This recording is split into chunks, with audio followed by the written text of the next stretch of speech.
Bom, a gente já falou aqui do verão, falamos das capivaras, né, inclusive do evento que vai ter lá no Rio, Pinheiro, por aí afora. E essa época do ano é uma época também que os animaizinhos, os pets, né, os cachorrinhos, os gatinhos, as jiboias, começam a se ressentir do calor. Nós pedimos aqui a gentileza da médica veterinária, doutora Gabriela Moreno, que é da veterinária da Vet Quality, para conversar conosco. Doutora Gabriela, muito obrigado por sua gentileza, por participar aqui do Jornal da Nova Brasil. Bom dia, é um prazer estar aqui com vocês essa manhã, principalmente falando de um tema tão importante, né, que é o controle de pulga carrapato nos pets. Ok, doutora Gabriela, então, essa é a época do carrapato?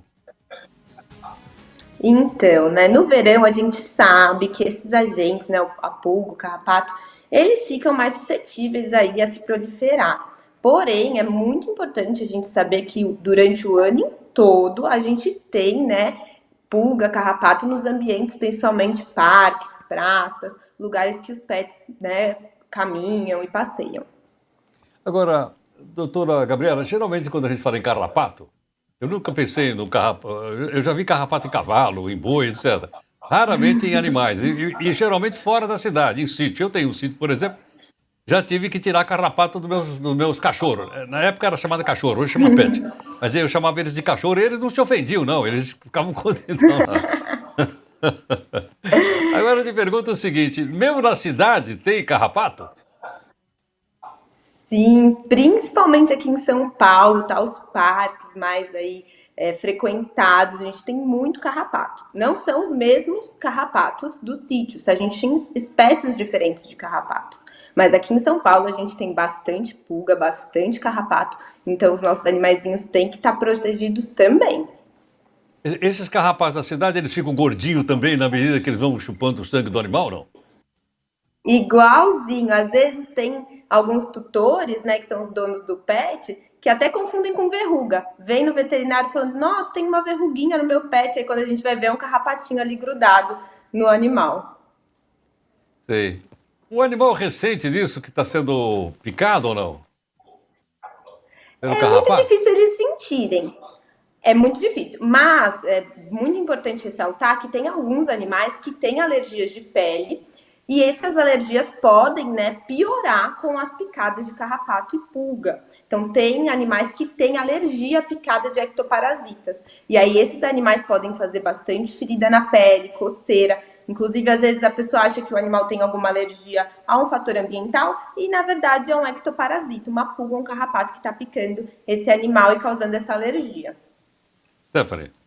Doutora, o carrapato, por exemplo, ele transmite doenças pro bichinho, pro cachorro, pro gato?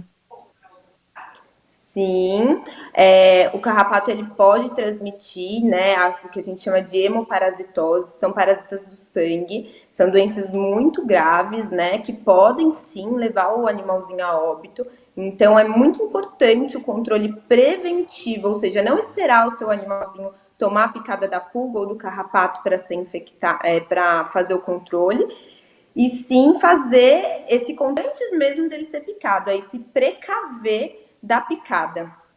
Sim, porque eu acabei já perdendo um cachorro meu por conta de picada de carrapato. A gente tentou tudo que podia, assim. Fomos até fazer tratamento em universidade, que eles tinham alguns tratamentos mais inovadores, né? Estavam testando coisas novas, mas acabou que ele acabou não resistindo e ele sofreu bastante, assim. A gente não conseguiu identificar precocemente. É importante, né, esse reconhecimento precoce, né, dessa picada do carrapato. Exatamente. Infelizmente, essa história é comum. É muito comum a gente pegar pacientes, né, que têm a doença e às vezes a pessoa nem percebeu que o animalzinho dela foi picado, né? Uma situação única ali. E é importante saber também que essa doença ela pode ficar incubada por até 5 anos.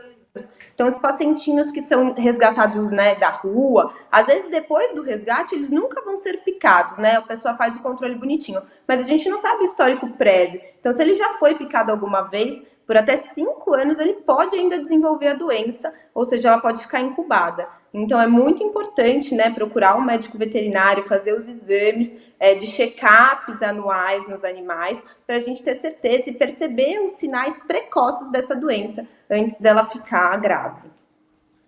Doutora Gabriela, aquelas coleiras anti-carrapato funcionam aquilo ou não? Depende, Heródoto. O que acontece?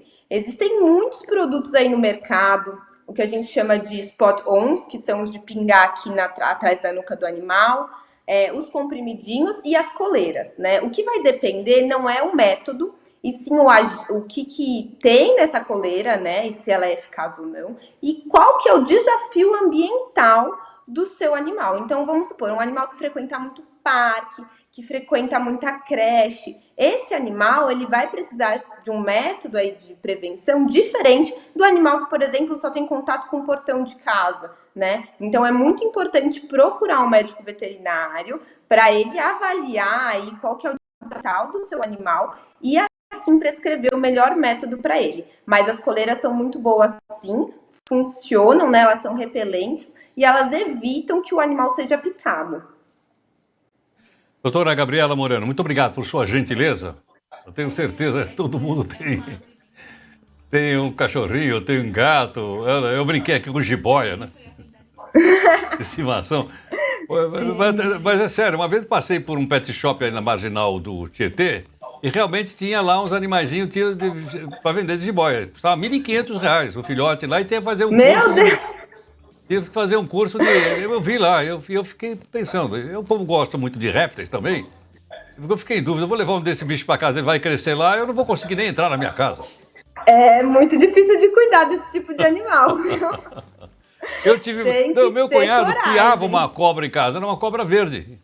E a danada vivia passeando pela casa. Gente. Eu falei para minha irmã, divorcia desse cara, pô, ele é uma cobra. Doutora, muito obrigado. É muito difícil, viu? Obrigado. Doutora Gabriela Moreno, que é médica veterinária, conversando um pouco conosco. Agora são 8h56. Bom, nós falamos então do aniversário de São Paulo, vai ter a tal da pedalada da capivara, lá no Rio Pinheiros. E adivinha quem é que nós escalamos? Põe a capivara aí para falar quem é que está escalado. Como é que é? Gabriel? Não é Gabriel. Não. Ah, Rafael. Agora entendi. Rafa, você foi escalado aí, meu. Grande honra, hein? Grande honra, Heródoto. Excelente momento profissional. Estarei, portanto, então, na caminhada da capivara. Vai ser uma grande honra, Heródoto Barbeiro. E uma iniciativa muito boa, inclusive, né, Heródoto?